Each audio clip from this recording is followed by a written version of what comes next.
Hi, everyone, and welcome back to another episode of The Progressive Bitcoiner. I'm your host, Trey Walsh, and today we have on the show Daniel Batten. Now, Daniel is an environmentalist. He's a climate tech investor and co-founder of CH4 Capital. And CH4 Capital, their mission is to accelerate humanity's response to removing methane from our atmosphere. And Daniel talks about how to do that through methane mitigation and so many other things. So it was a pleasure to have Daniel on the show and talk about something near and dear to progressives, which is the environment and our climate crisis and how Bitcoin can actually address a lot of those things, believe it or not. So we talk about some of that. But in this episode, we did something a little different. So Daniel has been on episodes recently talking about his work with climate tech, methane mitigation, Bitcoin mining, all of those fun things, which will include articles in, and we've been posting about from our social handles as well.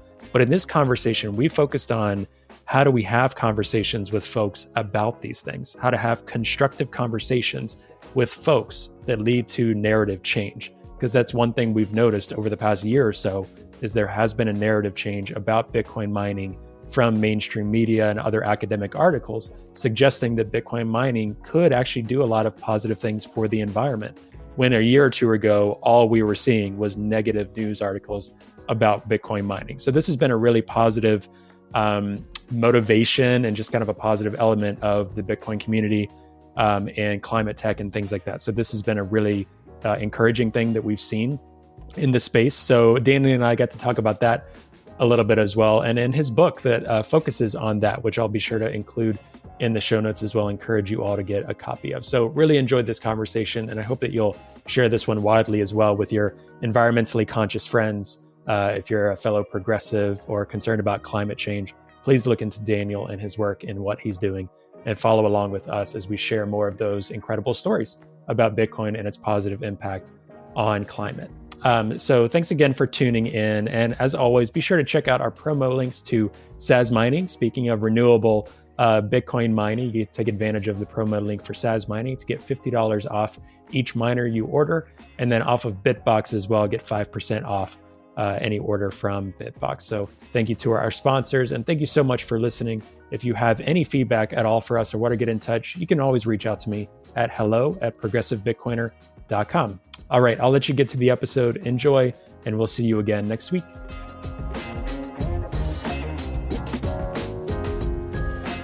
Hey, Daniel, welcome to the Progressive Bitcoiner. How are you this morning, your time? Trey. Yeah, great to be here. Always a pleasure to chat with you. Yeah, awesome. We had a pretty fun Spaces just a couple of months ago, and I know you've been, making the rounds and staying busy. And to preface for the audience as well, you had reached out and touched base and said, "Hey, for our conversation, let's have a little bit of a different conversation." Through the Progressive Bitcoiner, we've been sharing a ton of articles and research about Bitcoin mining being positive for the environment, methane mitigation, and a lot of the work that you're focused on. And we'll continue sharing that. I'm sure it'll trickle into this conversation as well.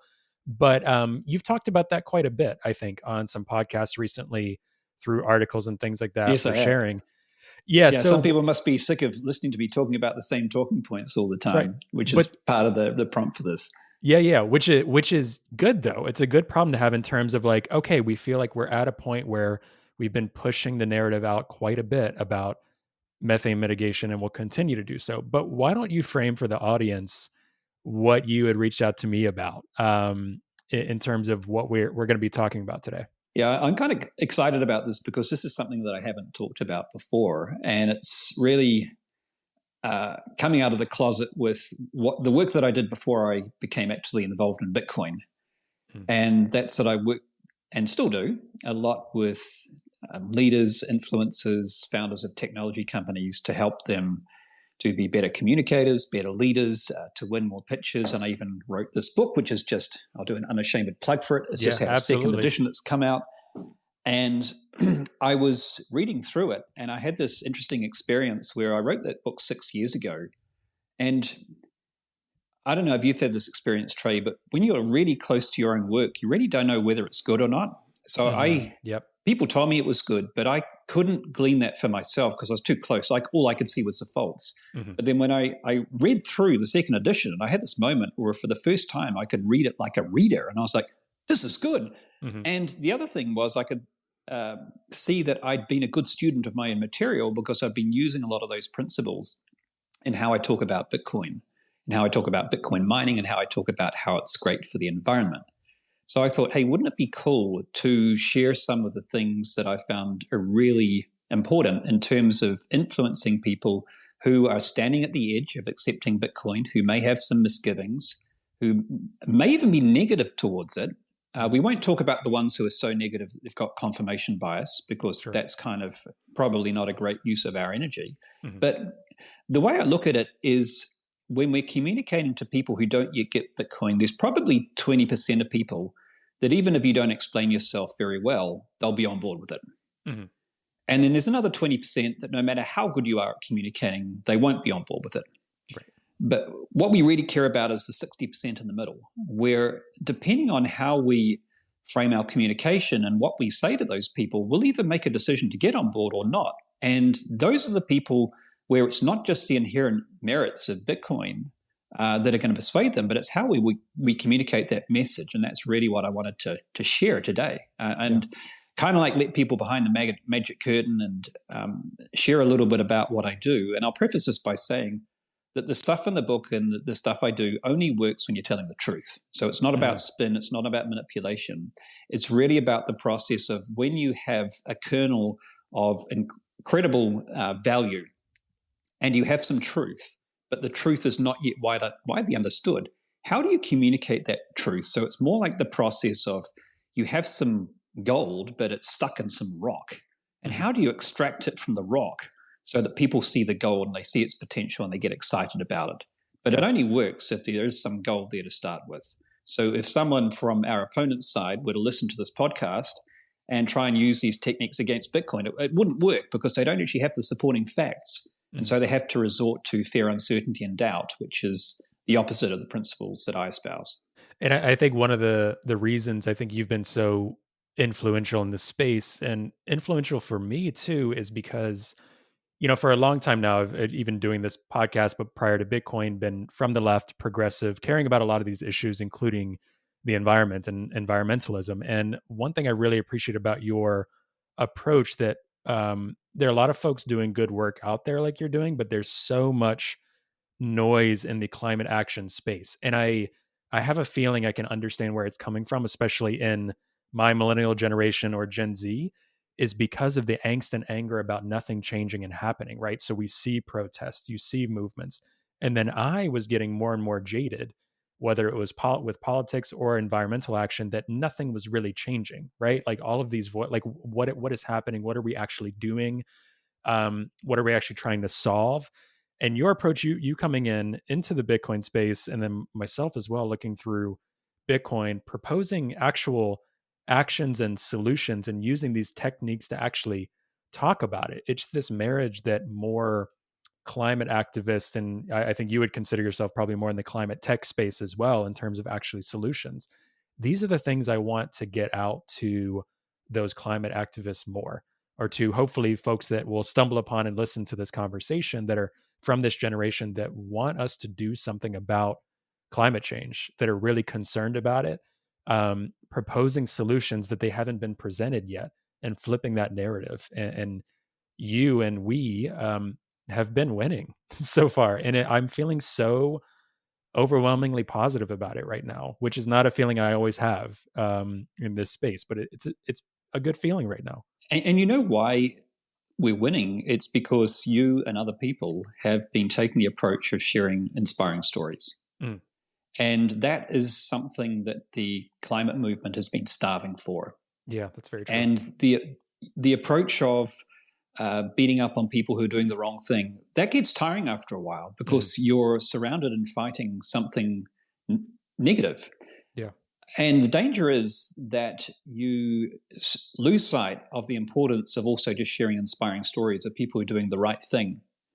And so it's tremendously important. And one of the things that I've always encouraged people in the Bitcoin space to do is stop just trying to play from your side of halfway and defending Bitcoin by this Me Tooism of saying, well, it's not using as much energy as them over there, because immediately you're going to be accused of Me Tooism, and legitimately so, because that's what you're doing. Whereas you're much better to say, hey, yeah, it's true, it uses a lot of energy. And you know what? Environmentalists like Saul Griffiths is saying that we actually need flexible users of energy in order to accelerate the renewable revolution. Mm-hmm. And that kind of scrambles people's brain, because then they're not expecting you to say that. Now, one thing, it's true. Second, it's supported by an increasing consensus of environmentalists. And the third thing, it's just anchored in good economic principles, where if you want a renewable transition, you need more demand for energy. Well, where's that demand going to come from? And it needs to be more flexible as well. And we know the reasons why, about counterbalancing the intermittency of renewable energy. And increasingly, this has been supported. Bitcoin mining companies have been saying this for a long time. Mm-hmm. Now the scientific literature and the journalistic articles are coming out, which is supporting what they've been saying for a long time. So it's well-founded. And that's a much better riposte than to try and justify by saying we're not using as much as those people.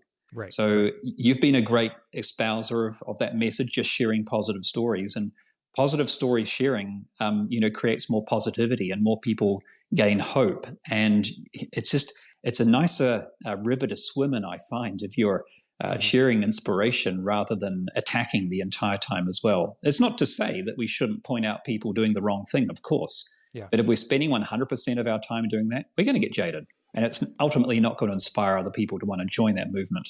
Yeah, and I think anything with, the climate crisis, there's this thing of immediate action, right? This sense of immediacy. But then also with Bitcoin, there's this sense of long-term, right? So I think people taking the approach, and people who are in Bitcoin, or people who are looking for change, positive change, most times that takes a very long time, even though we want it immediately, right? And I think part of the problem with climate protesters and activists of many different kinds is getting swept up in social media narratives and social media, right? So social media, traditional social media, and X and Twitter, and what we all use and look at, it amplifies negativity, right? So you're going to see a lot more negative politicking, a lot more negative reactions on things. So even some of the positive stories I'm posting, long term, I think they play well. Short term, if I post something that's negative from our Twitter account, and I was just having a conversation with someone about this in terms of just content engagement and things like that. Like if I rip Elizabeth Warren a new one on Twitter, which sometimes I will do, and I think feel called to do as someone who's in Massachusetts, as a progressive, all of these things, right? It's important to do that sometimes, like you mentioned, but the engagement goes through the roof, right? Not just because Bitcoiners are like, yes, but because the algorithm is fit for that, right? And so I think a lot of people get swept up in it, and the social media factor of this misinformation, these misguided, let's focus on something positive, these solutions, has caused many different activist groups to be led astray. And I get it's hard not to be with the incentives. So yeah, sharing positive stories about Bitcoin and positive outcomes, short term, yeah. But over time, what we've seen and the good work you're doing is they're paying off quite well. Well, I want to share something with you about how you can even get some of those algorithms working in your favor by sharing positive stories. So, yeah. Oh, please do. So look, I'll use an example of today. There was an article in The Independent, and first things first, you can't create. So let's take a step back, because we were back from this before we jumped into recording. Celebration. Yeah, and also I'm drinking, it looks like I'm just getting wasted on this podcast for the YouTube. So this is a non-alcoholic beer. What is that? Just for people to know. Just really important framing there. Yeah, no, I'm sober. I mean, it's fine to have a beer too, but so non-alcoholic beer, just throwing back beers on this celebration for this article we're discussing. But no, we were just discussing right before recording, and I'm like, oh, we got to get this on the recording. It's just today, what you were just about to say. More mainstream media coming through, but this being a really big deal. So just continue with what you were about to say, because it's absolutely. So I couldn't believe it when I saw it. So there's been a study recently by Cornell University, which is significant in itself, because that's shown in a really reputable journal, ACS Chemistry, which is widely recognized. It's one of the ones you can quote on Wikipedia. Some of them aren't. The author of that article, I was speaking to someone who knows him, and he says he's recognized as God in his field, and he knows Bitcoin mining, which has been missing from a lot of the journals that have gone through the first wave of scientific publications. And I was watching and I was saying, is anyone going to pick this up? Is anyone going to pick it up? And on a regular basis, I will search, like almost daily, on articles which are linked to Bitcoin mining and sustainability. And then I saw this one from The Independent, and I did this double take, and I'm like, hang on, because I know who The Independent are. Anyway, so what I'm going to go through is how I wrote that up. So I wrote that at 8:30 New Zealand time this morning. It's got 147 retweets. So it's getting more than one retweet per minute, which is pretty good. Now, that's partly because this is such a newsworthy event, but it's also because it's really important that we frame the significance of these articles. So if I just put it up there and say, hey, The Independent's just written that, it might have got, I would say, about a quarter of the engagement. So part of what we need to do is capture these moments in history. So if a new study comes out or if a journalistic article comes out, we need to tell people the significance of that because people don't know for themselves. And we need to share how that's just one event in an overall turning of the tide. And if we can do that, then it creates a legitimate sense of, the tide is turning. It creates excitement. It creates positivity. And it radiates. And the other intention with my tweet is I wanted it to be a tweet that Bitcoiners felt really comfortable sharing with their non-Bitcoiner friends. So it had to use language which was non-jargon, and it had to not be too overstated. And also things that they could use with people in the scientific community. So it's quite mild in some of its claims. So I'm just going to go through it. I said, so I got the article. I said, this is significant. I said, The Independent, a liberal-leaning UK major news source with a monthly reach of 19.8 million people, just ran the Cornell University study whose findings suggest Bitcoin mining could supercharge transition to renewables. So, but Daniel, I shared that on the screen as well. So for folks that watch on YouTube, they could see let me zoom in a little bit. They could see what we're talking about here for those listening. You said it there, but. Now, I just want to take you to the opening paragraph because this uses some ideas that you can all recycle. The first thing is it's really important to quantify stuff. So you don't just say The Independent has a wide reach. You find out exactly how many people that it reaches. So I searched Wikipedia. I found out that data because the key idea here is people believe things which are quantified. And this is a really key. You'll notice in a lot of my stuff, I'm a data geek, right? I go into the numbers. I quote the decimal points. It's not just because I'm a geek and I like maths. There's a very important psychological reason for that. And when I first came to get interested in Bitcoin, what I found was there was a lot of claims that were valid, but they weren't quantified. So, for example, Bitcoin helps the renewable transition. Well, I said, well, how much does it help? Okay. Then the other claim, which was, well, Bitcoin helps make renewable operators more profitable. Well, how much more profitable? Bitcoin uses curtailed energy. How much curtailed energy? And that data was not available. It's becoming more available now. But the problem is that if you don't have those numbers and percentages, it can sound like greenwash. Yeah. And so the only way to get out of this debate about whether it's greenwash is if you show data and you show that it's meaningful. And so now we know, for example, that Bitcoin can stop 4% of all curtailment, that can result in renewable operators being 16% more curtailable, more profitable rather. That's starting to sound significant, particularly if they put that money back into more renewable transition. Cornell has started to quantify that 32 renewable operators, they can get, I think it was $47 million of extra profit if they do Bitcoin mining. That's $47 million more renewable operation. Now, just in my mind right now, I'm thinking we actually know the figure of $1 invested per carbon emission reduced. So it wouldn't be too much of a stretch of fantasy. In fact, it'd be highly accurate to then do the next calculation, which is say 47 million. Here's the carbon mitigation of that, which Bitcoin is contributing.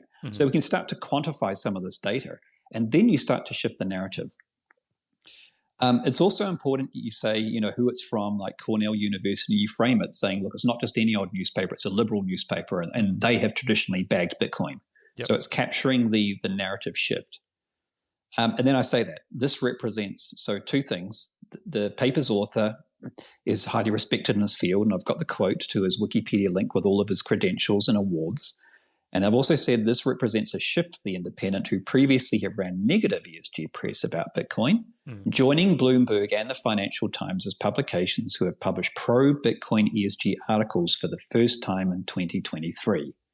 And then I just quote some of the acknowledgements in the article and say this is not surprising to us in the Bitcoin network, but it's basically nice to see the rest of the world getting on board. So again, that's important because it's giving that context. It's saying this is not a one-off. There's been 3 this year, 3 major mainstream publication, who for the first time have started to publish pro-Bitcoin ESG stories. These are the messages that we need to keep reinforcing. Why? Because we should trust journalists? No, most Bitcoiners don't trust journalists. But the reality is that a lot of baby boomers still do. And they'll be some of the ones that you're looking to convince who might be running NGOs or might be running ESG investment committees. Yep. So we have to get used to engaging with people who think differently from us, who trust sources different from us, and use the sources which they regard, not the ones that we regard, because it's not about us. We're already convinced. And that's part of the reason why I think, Trey, the work you're doing, this isn't just to flatter you, but it's just my objective assessment. It's as a community of people, the progressives, the ones who care about ESG and the environment and the social impacts of Bitcoin, they're actually much, much, much more relevant right now to the narrative shift than any other group. And the reason for that is very simple. It's because they're at the intersection point. You're not going to convince an ESG investment committee or an NGO head to adopt Bitcoin by coming in and saying that renewables is all just a commie scam and they're unreliable. You're not going to convince them to change their minds by saying that ESG is all based on Malthusian assumptions which are flawed and we should abandon it completely because it's a fiat scam. You will engage them by showing how by the parameters, you're not going to change your mind any more than you're going to try and change a climate denier's mind about climate change by having an intellectual debate with that person. So your energy is much better expended to accept the frame that they see the world from and show how it meets the things that they care about. Hi, everyone. Hope you're enjoying the episode. Today's episode is brought to you by Bitbox. Now, Bitbox is a hardware wallet that's open source, incredibly secure and easy to use, and it's what I'm using to safely secure my Bitcoin in cold storage. Now, I know self-custodying Bitcoin can really be intimidating, but Bitbox is designed for ease of use without compromising on security. It's USB-C compatible and allows you to easily back up and restore your private keys with a micro SD card, which is really cool. Now, you can purchase the Bitbox using the promo code TPB at the link found in the show notes for 5% off your purchase. And I really want to thank Bitbox for their support of the podcast, and I'm really excited about this new partnership. All right, I'll let you get back to the episode now. And I appreciate that. I think that was one of the reasons even coming into this and wanting to do this. A, I care about these things. B, I am a progressive, all of these things. But, I was beginning to get really, really worried, I think more than even friends I had in the space or definitely other Bitcoiners who don't care for some of these conversations.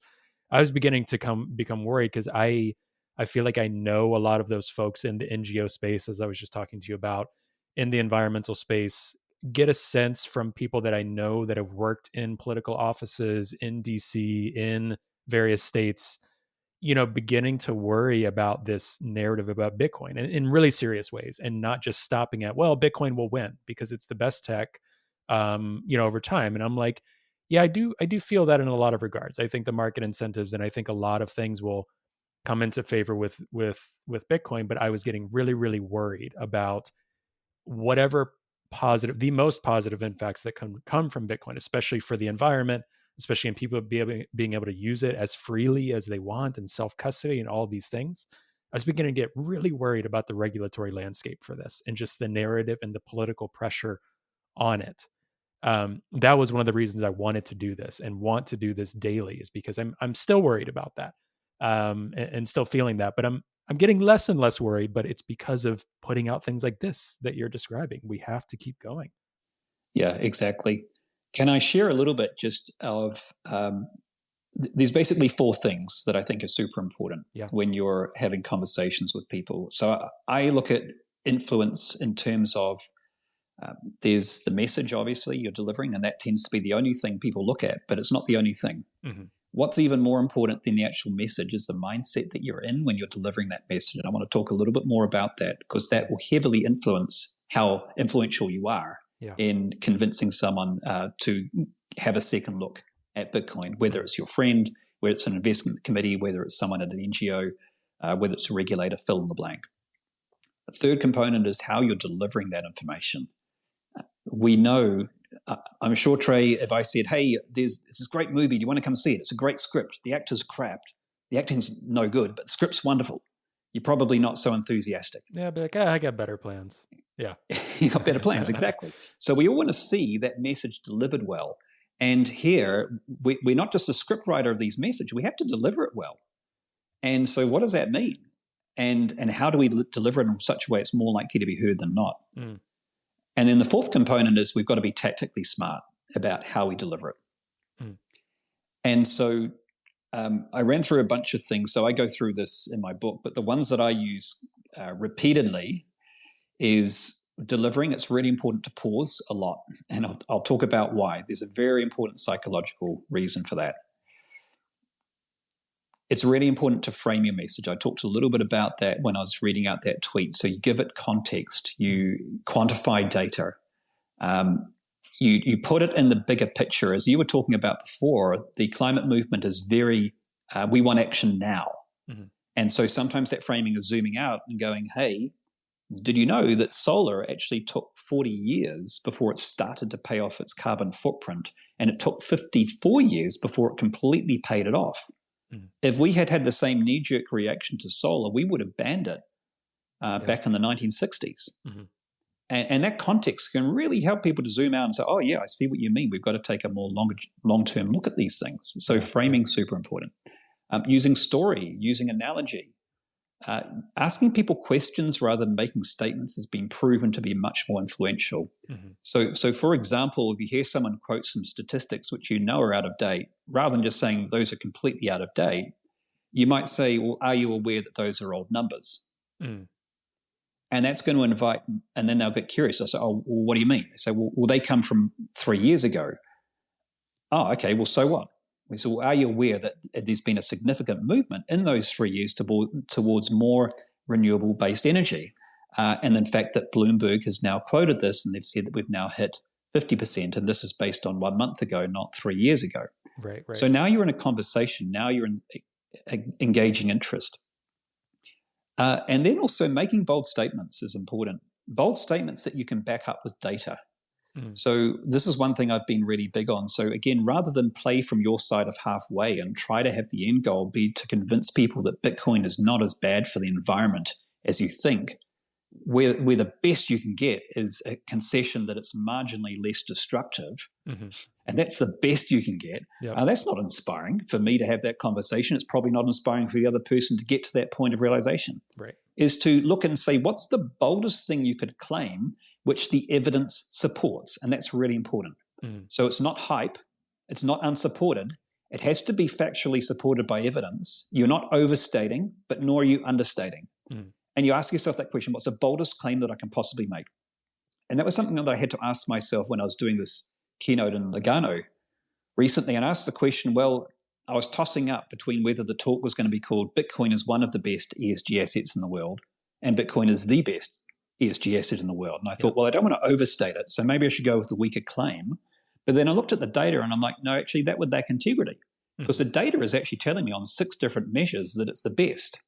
Yeah. So the reason I went for that was I asked, what's the boldest claim that I can make that is supported by data? And I think sometimes we're a little bit too cautious not to make bold claims because we're afraid people say that's nonsense, that's hype, that's greenwash. Yeah. Whereas a better tack is to go, okay, what if that were true? Let's investigate whether it is. And let's see what the supporting data is. If the data doesn't support it, then yes, you weaken your claim. Mm-hmm. But go for the boldest claim you can possibly make. So these are the techniques that you can use repeatedly, and I absolutely guarantee that you'll get a much better response from people by using that approach. I want to give one example. So I first encountered the power of this when one of the investors in our second climate tech fund. So as you know, I've been doing climate tech investing for a little while now, so investing in technologies that basically reduce emissions. And it was from that standpoint that I became first interested in Bitcoin. It wasn't because that I believed in sound money. I didn't at the time. Or I did believe in sound money, but I didn't know Bitcoin was a solution. That came much later. Yep. Can you frame for people when that was? Like what year was this part that you're describing? So this is 2 years ago that I had this conversation. Well, maybe a year and a half to 2 years ago, that I was talking to this investor, and I'd done a little bit of research, and we were just catching up for coffee. He was interested to know the performance of the fund. And we were chatting while we were waiting for his wife, who was also an investor. And he said, "Oh, what are you up to at the moment?" I said, "Well, I'm actually doing some research on Bitcoin mining at the moment." And his whole body language, and he folded his arms, and he's like, "Yeah, I thought you were a climate tech investor with sound environmental values," or words to that effect. And so this is what I did, and I want to play it back exactly as I did it. Because what happened was, within 15 minutes, he'd completely changed his mind. Now, that happened partly because he was open-minded, but partly because of the process that I walked him through. So the first thing I said was not, "You're an idiot," or "You're a fool," or "No, that's not true." The first thing I did is I just smiled and I said, "Okay, well, tell me more about what's caused you to say that." So I invited him to speak more, which is the opposite of what most people do who have strong views. The first thing they do is they come in with their counterview. We haven't even understood their position. So how can I possibly offer something if I don't even understand why he believes that? So the first thing I did was to ask for data. What has caused you to believe what you believe? Then he gives me the data. He says, "Well, it's very clear that it is destabilizing grids, and it's clearly got very high energy intensity." And I said, "Okay, cool. So it's high energy intensity and it's destabilizing grids, right?" And then I said, "Are you aware that?" So it's a frame I often use. I said, "Look, are you aware that most environmentalists these days say that, yes, while energy intensity is correct, is one measure of environmental impact, the more important one is actually emissions. And the emissions are actually static at the moment. They're not increasing." He said, "Oh, I didn't know that." "Well, what about destabilizing the grid?" I said, "Well, there's actually a lot of evidence that suggests that they help to stabilize the grid, and that provides an important," and I mentioned the word demand response, knowing that he wouldn't know what he meant. I said, "It helps with demand response," which is basically what that means is that because renewables are intermittent, you have to counterbalance that intermittency. So if the sun goes behind a cloud, you have to have flexible users who can immediately power down, because if you don't, you've got to fire up a gas peaker plant. So if you have flexible users like Bitcoin, it actually stops you needing those gas peaker plants, therefore decarbonizing the grid. And he had one more objection. He said, "Well, that all sounds well in theory, but there's been no evidence of that coming out in practice." And I said, "Well, yes, you're right. That was true up until about 6 months ago. However, there was recently a CNBC news report which documented that said that Bitcoin miners had powered down, the hash rate had gone down by 38%, and they had brought stability to the grid, and that was supported by the grid owner, the grid operator, Brad Jones himself, the CEO of ERCOT." He was like, "Oh, didn't know that." And then he paused for a moment, and then it was kind of like the wheels were spinning in his brain, and then he said the most surprising thing. He said, "So, have you considered your next fund being a Bitcoin mining fund?" Just like, well, I think 15 minutes of conversation was all it took, and it was a 180. Now, I'm not saying that you'll always get that level of complete flip in someone's perspective. Sure. But what I'm saying is that if you're using the process of so I want to walk people through what I did here. Number one, don't come in speaking, ask for more data, or understand their perspective. Otherwise, it's like you're firing an arrow, but you don't know where the target is. So you don't know whether the point you make is actually addressing the reason behind their belief or not. So the first step is actually to find out why they believe what they believe.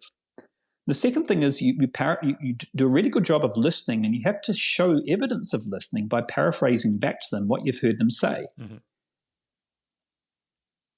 And then the other thing is ask for permission. So I also said, "Well, I've spent a little bit of time researching this. Would you be interested to hear a little of what I've learned?" And he says, "Sure, go ahead." That's a really important question to ask.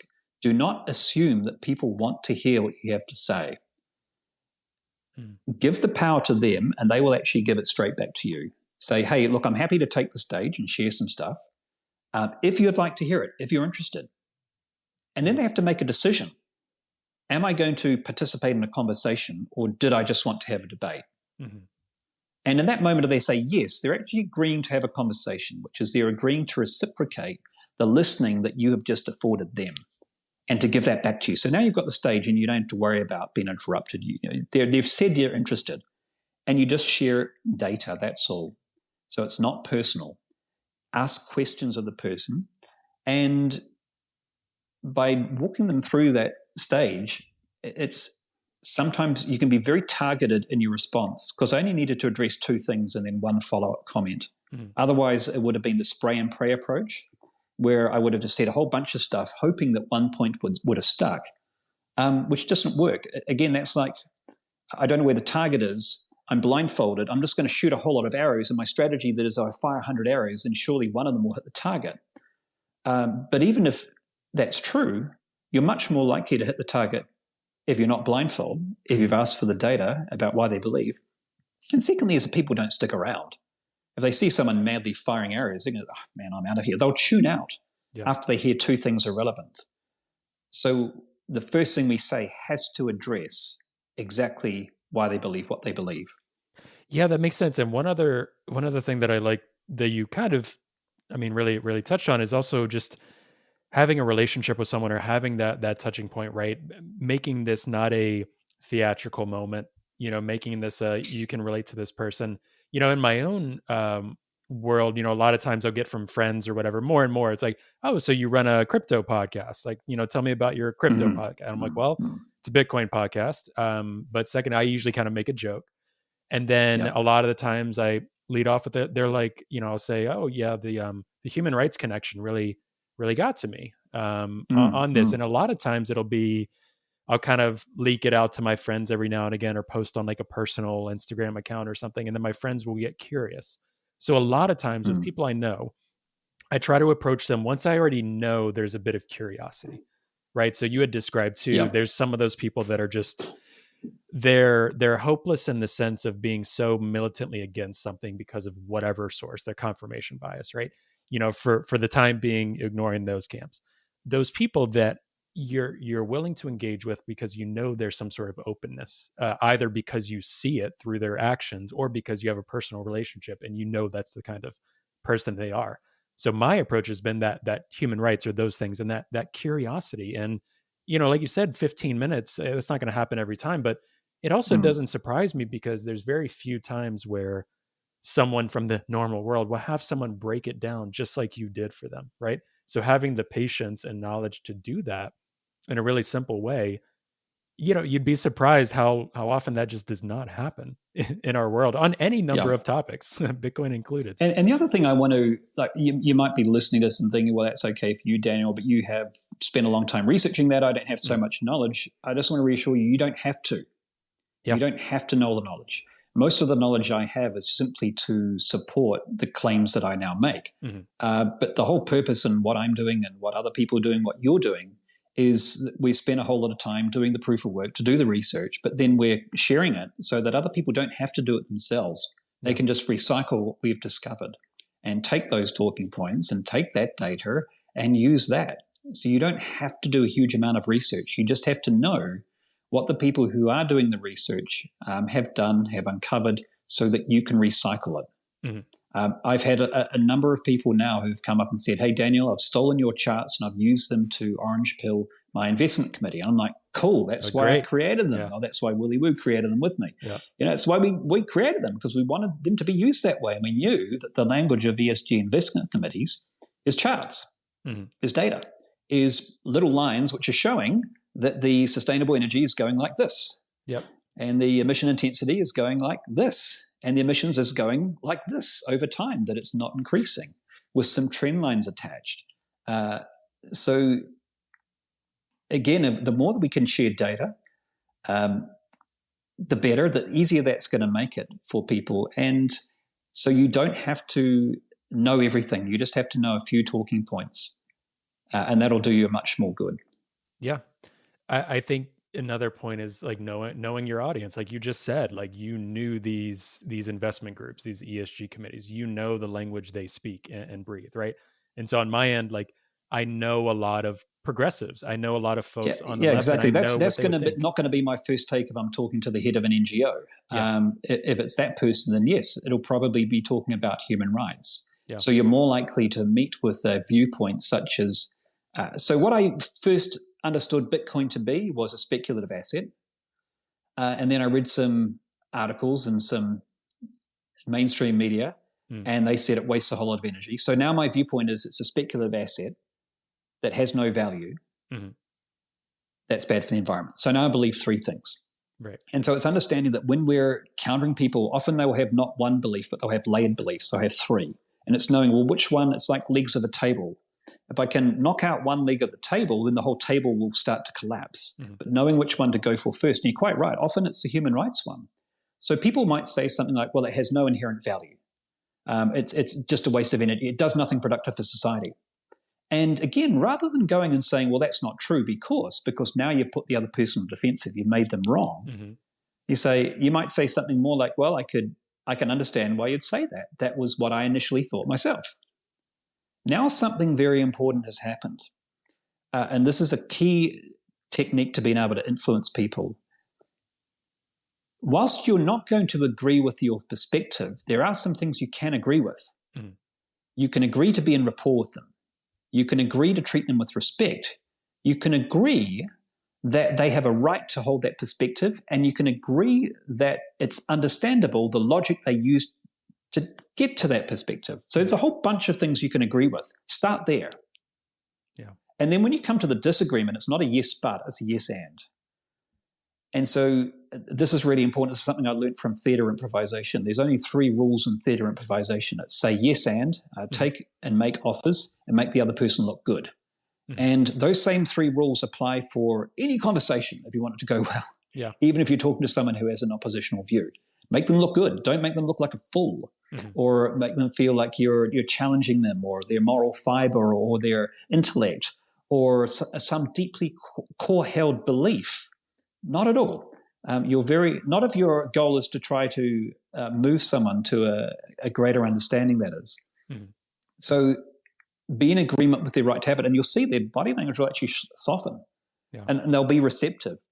And then you might ask a question, say, well, look, I'm just curious, why do you say?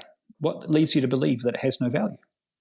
And that's a really interesting question, because the reason they believe it has no value is they haven't discovered value. It's not because they've read some article which has comprehensively said, we have investigated every single claim Bitcoiners have made about its value and we have debunked everyone systematically. It's simply because they haven't found it. When you ask them that question, it's like, well, they'll probably stumble a bit and say, okay, well, what value does it have? And then you might say something like, well, interesting thing is that unlike every other technology, which is usually used in the West first and then in the global South last, when we're done with it, Bitcoin works the other way around. And most of the people who are receiving most of the value are actually in the global South. And that's the reason why people like us, we don't often see it. So again, you're making the other person, you're not making them wrong. You're saying people like us, we don't see it. So it's understandable why you'd assume that. Can I share some of the stories that I've heard firsthand from people in the global South and how they're using Bitcoins as a tool for human rights, for financial sovereignty, to escape financial colonialism and suppression by an autocratic authority? And say, okay, sure, go ahead. And now you're in a dialogue. Now they're curious again. So again, there's a way where you can navigate towards that, where you're not trying to shove an idea down their throat. You're testing to see whether they're interested. You're acknowledging that you can understand why they believe what they believe, and just asking questions rather than making statements to get into a conversation. And look, if they say, no, I'm not interested, it's all greenwash, then it's like, okay, no trouble. You're welcome to hold your belief. Yeah. And I'm always like, and you know where to deploy your energy elsewhere. Right. And we can always welcome them back 6 months later, a year later, maybe never. That's okay. But I think one thing too, I always try to remind myself, because I'm so in this community, but so much of my daily life, I'm also not, but just not forgetting that there's so much unlearning that happens with Bitcoin. I was talking to a friend the other day just about Bitcoin, and it was a longer conversation, like over an hour.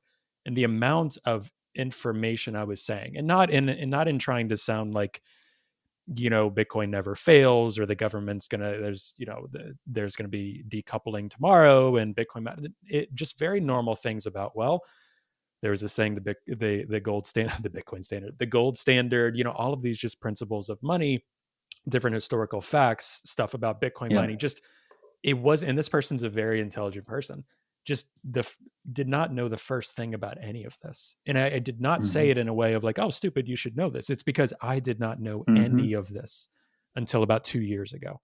And so then you start learning these things and convey it in a way that doesn't make it sound like you're trying to whisper about, well, I guess aliens are a bit more popular in mainstream these days, but whatever, just, about like the Loch Ness Monster, and say, well, this is this thing, and join our secret cult in the woods, make it. Yeah. And again, the history. more you can quantify it, I got into an interesting discussion with Jeff Booth about this, where he said, look, really the biggest ESG argument in favor of Bitcoin is the fact that it ends fiat malinvestment in a consumption-fueled economy. And I said, look, actually, I agree with you. I think that is the major benefit.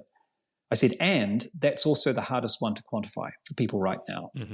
So the reason that I focus on, because sometimes people say, well, why don't you focus on that in your message? And the reason is very simple. It's not that I don't think it's the biggest use case. I do. If we can end a consumption-fueled economy, I mean, that's good for the environment in so many ways.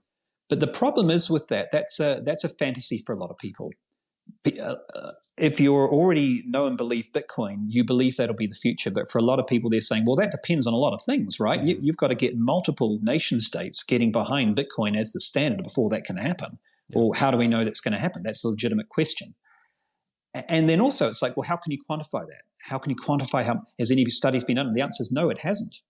So rather than spend a long time there, I prefer to spend time on the things that we absolutely can quantify. That's why I talk about methane mitigation, for example. And I might ask a question and say, well, if they've made a claim that it's bad for the environment, you might say, well, are you aware that Bitcoin is currently the only industry that's mitigating 6% of its emissions without having to use carbon credits or offsets? Like, what? Hey? How? Well, it does that through this thing called methane mitigation. What's that? Oh, well, one of the things, now you're explaining and you're educating, but educating with a point to changing a viewpoint. So look, one of the unique things about Bitcoin mining is you can put Bitcoin mines anywhere. They don't care, and they tend to be really good at, because such a high proportion of their operating budget is electricity, they will go to the edge of the earth to scavenge cheap electricity in places it just doesn't make economic sense for other people. So one of the things they've done is they've set up these operations in places like landfills, where they're now using methane that was going into the atmosphere, and they're now channeling it into generators so that methane's no longer going to the atmosphere, and they're destroying that methane. And that's mitigating huge quantities of carbon equivalent emissions. And the net effect of that is that if we total up what's happening in landfills and flare gas on oil fields, it's mitigating 6% of the entire industry's emissions. There's no other industry in the world that can do that right now. People are like, interesting. So again, we can quantify that, and that people can grapple with that. And you can say, not only is it 6%, but it's growing. And in fact, if we did just 35 landfills that were venting, that would be enough for Bitcoin to offset its entire emissions, which would make it the first industry in the world that goes greenhouse negative without offsets. No one has ever done that. And you say, and it gets even better because we don't have to stop that. We can just keep on going. And now it's actually becoming greenhouse negative. It's now emitting fewer emissions than it is offsetting. So it can actually be part of the solution. So the more we can quantify, the more we can bring it to your point earlier about immediacy, we can bring some immediacy to those arguments. That's what's going to start to change people's minds more than getting into things that sound like in the future, things that aren't quantifiable, and things that rest more on a large number of things happening or adopting a certain ideology to believe that it's going to occur. The reason psychologically that quantification is very important, if I just say it mitigates some emissions, again, that sounds like greenwash. And I got into a conversation with someone who was very anti-Bitcoin, who knows about methane mitigation in the environmental movement. And he wanted to know exactly that. He said, it sounds like greenwash, but how much does it mitigate? And he even said, look, if it was something like 10%, that would be huge. I said, well, it's not far off. It's currently 6%. And he was like, wow, that's actually really good. So we know that this is the way we're going to start to get these people on side. So what happens is, the analogy I'll use is this. If I'm driving in a car and you're sitting next to me in the car, and now you can't see it right now, but I have vision correction. I wear contacts, so I have -4 in each eye, which means if I take my contacts out, I can see you okay on my screen, but people who are a few feet away from me start to look blurry. And it means that legally, I'm not allowed to drive without vision correction. So if I took my contacts out and I drove, not only would I be breaking the law, but I'd also be subjecting you to a really scary experience, right? And if you knew that I normally wore vision correction and wouldn't, you'd be probably freaking out at that point, particularly when you see me start to swerve. And so the thing is that all I've done is I can still make out shapes, I can still see people, I'm not blind, but they're just a little bit fuzzy around the edges. That little bit of fuzziness is the difference between you willingly sitting in the passenger seat next to me, relaxed, happy to go on this journey, versus you freaking out, me freaking out, and probably everyone else on the road freaking out. So sometimes people say, well, why is it so important that we quantify, that we bring things into the sharp focus? It's important because otherwise you're asking people to commit to an idea, to literally get in the passenger seat next to you as you're driving these points, which are out of focus. And it's going to be scary for them. It's going to be scary for them considering adopting your viewpoint or coming to your view of the world because you haven't created a clear picture for them to see. So I just cannot emphasize this enough, that final mile of replacing fuzzy language with quantified language is what is going to bring a whole lot more people on board and say, no, this is no longer scary. And the fear, of course, is it's fear that I may commit to an idea and find out that I was greenwashed. That's the fear that a lot of people in the environmental movement and NGOs, human rights movement, on the political left, that's the fear that they will have. So we need to be mindful of that and give them the data so that they know that this is sufficiently quantified. There's no way this is greenwash. The supporting data is there. And these benefits are occurring right now, and they are trending in a net positive direction right now. And here's the evidence. One thing that I'll say, just coming into this space, being a progressive, being someone that cares about climate change and all of this, I also can't overstate the amount of misinformation there is on energy consumption and on incentives for people that can do something about climate tech. So one thing that I've talked to friends a lot about is, the only arguments a lot of us heard growing up and even still through our undergrad days and through climate action, things like this, was we need to consume less energy and corporations need to just be less greedy. So I was in that camp for a while, right? Yes, let's consume less. Yes, corporations are greedy assholes, this and that. And it's what the environmentalist Saul Griffiths calls hair shirt environmentalism. Yeah, right. Exactly. So yeah, I mean, a lot of that, like I still can understand and see where people are coming from. But then I think over time, I got more and more tired. This was even before Bitcoin, so just slightly before, saying nothing is changing in terms of, the greenhouse gas emissions and including global temperature, this and that. Fortunately, unfortunately, some of these greedy assholes, if something's actually going to be done, gosh, we kind of need them to just stop, and we can't rely on them doing, quote, the right thing, right? So these incentives, this greed, whatever you want to call it, for lack of better terms, for some people, these things really matter, right? And we're not going to just consume less energy. There's a lot of reasons where we should consume more energy. So if you're talking with someone, that's a conversation that I have a tough time with sometimes, that maybe I'll practice some of your principles you were describing to have a better conversation is, when people are like, oh, we can't consume more. It's hard not to get frustrated once you understand how some of these things work. But here's one of the things you can say. You can say, well, what do you think is more important to you? Is it really energy consumption, or is it emissions that you're concerned with? And they might say emissions, or they might say, well, both. Yeah. Because more energy means more proliferation and more total cost of energy over the life cycle of equipment. You say, okay. And then you might just say, again, a question, well, what if that energy is coming from a greenhouse negative source? Well, what do you mean? Well, what if, for example, you don't even mention Bitcoin, you say, for example, if natural gas comes from a pipeline, then that's emission positive because it would have stayed in the ground. But what if it's gas that would have gone into the air? What if it's venting into the air, and somehow you're able to capture that, send it to a generator, so you're actually reducing emissions, and you're using that? Would that be a bad use of energy, or would that be good? I say, well, will that be good? But that sounds mythical. And see, now they've acknowledged that actually not all forms of energy consumption are bad in their worldview. And then you can say, look, use an analogy. Look, it's a little bit like food. You might look at someone and say they need to eat less food. That's not true. They need to eat less of certain types of food, but they actually need to eat more of other sorts. They need to eat more of these green leafy vegetables or more fresh fruit, etc., etc., but less of certain other types. And it's the same with energy. We need to be using less energy, which is coming from these forms, which is contributing to carbon emissions, but a whole lot more of forms which are flexible, which are stranded, which are carbon neutral, or better still, even greenhouse negative. Would you agree? And they say, yeah, well, absolutely. But how's that possible? Now they're curious. You say, well, here's the amazing thing. It turns out that Bitcoin just happens to be the single best technology for using stranded energy, wasted energy, renewable energy, and yes, greenhouse negative energy in the world, and actually flips the equation. So all these arguments about it uses a lot of energy, that actually has the potential to be the strongest environmental use case for Bitcoin. Yeah.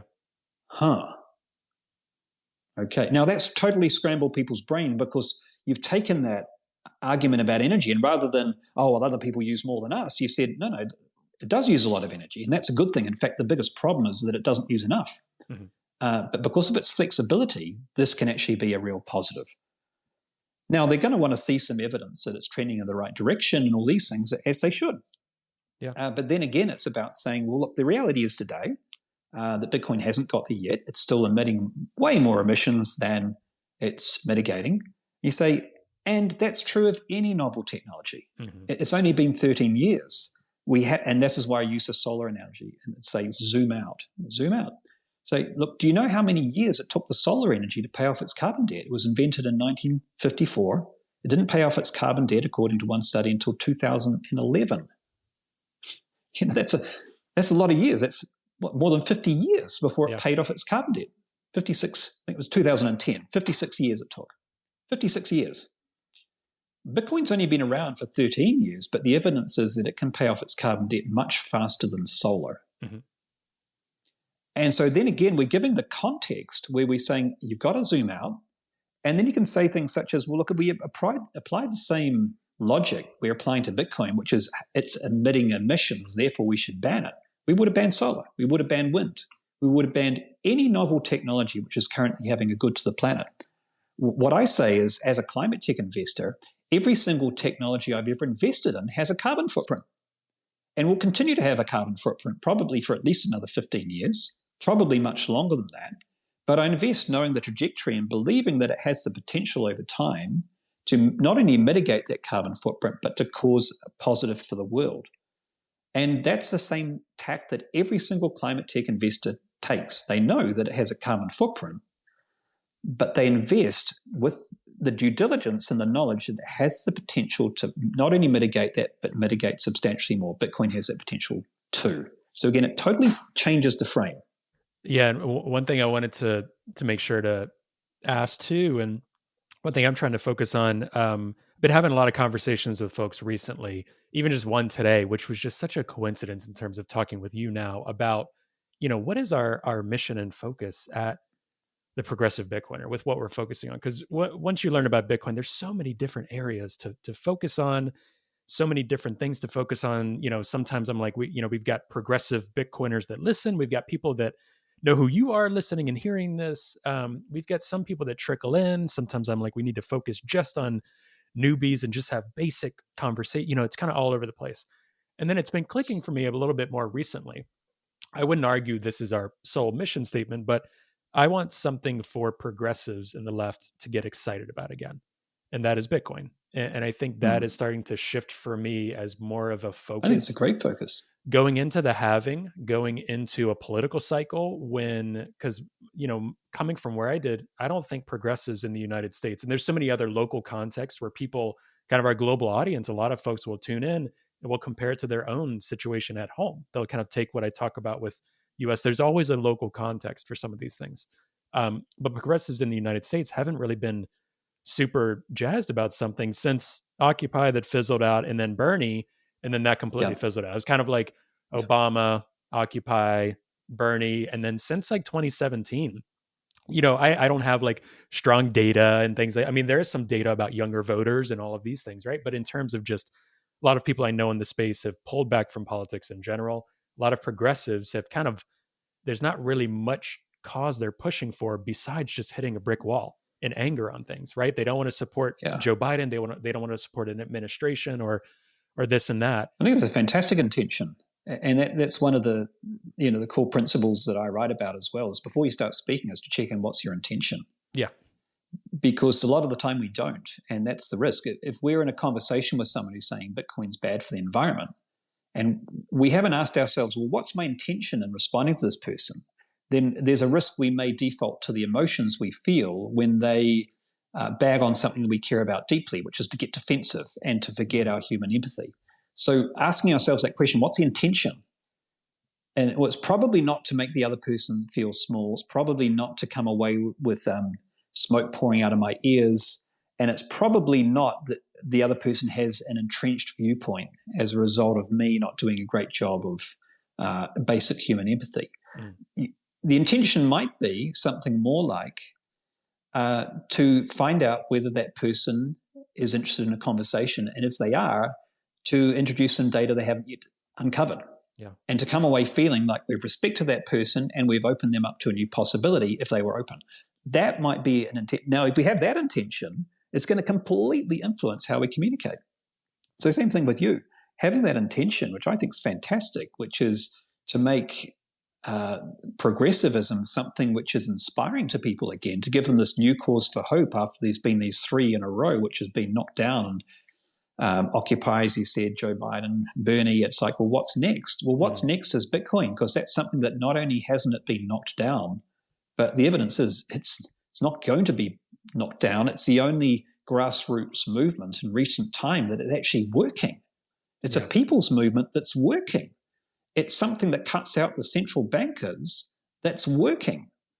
And it's empowering people in the global south. It's creating financial equality. It has the potential to remove all the vestiges of creation of wealth disparity through limited supply and all those things we know about, and take time to explain to other people patiently. There's so much for progressives to get incredibly excited about. And you having that intention is going to allow them to come on board. So you're saying, hey, it's not just for Bitcoiners listening to other Bitcoiners talking about why Bitcoin's great. I agree, that's limited. It's got to be something beyond that. But what else can it be? Can it be seeding this movement? And can it be creating that bridge? That's inspiring, and that's going to influence the way you do your podcast, the guests you bring on, how you communicate, how you promote this to external communities, the people you engage and send it to. Everything changes because your intention is different. Yeah. So it's tremendously important. All communication starts with intention. And then the second thing, right after intention, is you drop it.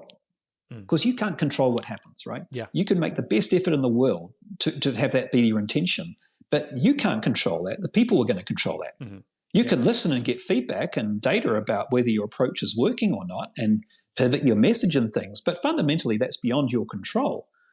To think that you have total control on whether your intention is going to be realized or not, that's thinking like a central banker. And it's not in our DNA to think that way. It's the people who will decide. So then you let go and you're just unattached. And then something funny happens. If you are clear on your intention, but you're not attached to whether the other person gets on board with your message or not, you're actually much more likely to influence people. Because if you're attached to an outcome, like I want this other person to believe what I believe through my communicating to them, I've just treated them like a pawn in my chess game. Yeah. Yep. And people can feel that.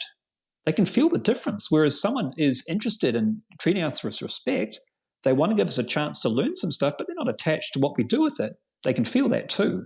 And they really respect it, and it makes us a good deal more influential. Gosh, I feel like I just had a session with an executive coach during this conversation, and I'm like, wow, this was, this is the type of conversations. And, one thing I want to try to do, especially with this one, is put out this conversation to audiences that need to hear about environmental cases for Bitcoin, yes, but also just need to see that like what I'm hoping is Bitcoin can reawaken progressives in the left. And yes, if someone else who isn't in that camp, because there are many, what I find funny too, there's many European listeners, many African listeners that will listen, and they're like, Anita Posh said it beautifully to me when her and I chatted a few months ago. she's like, I didn't really know what progressive is. And I'm like, that's okay. Mm-hmm. You know what I mean? So it's like some people are listening, they're like, I'm like, in the US, it means something. In a lot of other places, you might share that It value doesn't set. have the same meaning. Right. Or you might just enjoy the person that I have on. Like, I don't really care. I'm going to tailor it wanting to reawaken the left and progressives and people that care about the environment, human rights, and social inequality. Many others I want to tell you. I benefit. want to tell you why I think that's important, because I made the claim before that I think that it's more important. So I want to give a bit of data to back that up. Sure. So when I was speaking at the Gano, my talk was not one of the most attended talks by far. People were much more likely to attend talks by Adam Back and Jimmy Song and all some of the OGs, and for obvious reasons, and as they should. So it wasn't one of the least attended talks. It was probably somewhere in the middle. What happened since, however, was that the talk I gave was by far the most watched talk of any of the talks of the conference. And the reason that's true is that it's had a very strong appeal outside the Bitcoin ecosystem. Mm-hmm. Because people inside the Bitcoin ecosystem, they don't actually care that much about a lot of the things that Bitcoiners like to talk about. They don't care so much about how we're using cryptography to create secure network and to help with human rights. I mean, I find it fascinating, but those aren't the things that people are generally fascinated by. What they're fascinated with is the idea that Bitcoin could be a force for good for the environment and a force for good socially, particularly if it challenges their existing thinking. And if it has a bold claim attached to it, they're fascinated by that idea. Yeah. And so that's, again, I say this is an idea whose time has come. So the work you're doing is important. I don't think you could have had that intention a year ago, Trey. But because of what's happened this year, because people are more receptive, because of the sheer volume of positive journalistic articles and scientific articles and the obvious shift in the narrative and the KPMG report and the IRM report and all the rest of it, Bloomberg, Financial Times, The Independent today. I mean, there's been such a clear narrative shift that now people are starting to open up and to be ready for it. So you're not just going to be called the craziest person on earth, which is what someone on Twitter called me from the environmental movement when I started these messages about a year and a half ago. Wow. You might get some of that, but you'll get less. And if you do, who cares? Yeah. So I think this is a message whose time has come, and you're in a perfect position to do that. Well, I appreciate that, Daniel. And I hope people take value from this conversation, which I know they will. People love hearing from you and your approach. And for folks listening, try what Daniel has said. We're going to advertise your book and want people to definitely get a copy of that. Try what Daniel said. And if you're new to the pod, you're intrigued by whatever title we come up with, whatever else we put out about the podcast or this conversation, I hope that you also dig into articles that I'll reference in the show notes for other conversations you've given, and just dig more into Bitcoin's positive impact on the environment and Bitcoin's sustainability, and Bitcoin being the greatest ESG asset, as Daniel would claim, and I would agree with that claim. And thank you so much, Daniel. You're always welcome on this show. Any conversation we want to have. Is there anywhere in particular you want to? I'll do the age-old question of wherever you want to send folks to. Yeah, where should people go to? If people like going into the weeds of the data, they can go to batcoins.com. That's BATCOINZ for people in the States. And no, it is not a shit coin. You're a Bitcoiner. It is your website. No, it's not. It's a pun on my second name, Batten, and Bitcoin, which felt like a good idea at the time. Yeah. And so they can go there if they want the data and the articles. Otherwise, if they just want to follow me, then at DS Batten on X, and I'm also on Nostra and posting more regularly there as well. Yeah. Same handle. Yeah. Awesome, my friend. Well, thank you so much for doing this. Be well. I'm sure the next time we'll chat, hopefully there will be 30 more celebratory moments of articles and all sorts of different stuff. But it's an exciting time. Yeah. Yeah. Awesome. Thanks so much, Great. Daniel. Great to chat.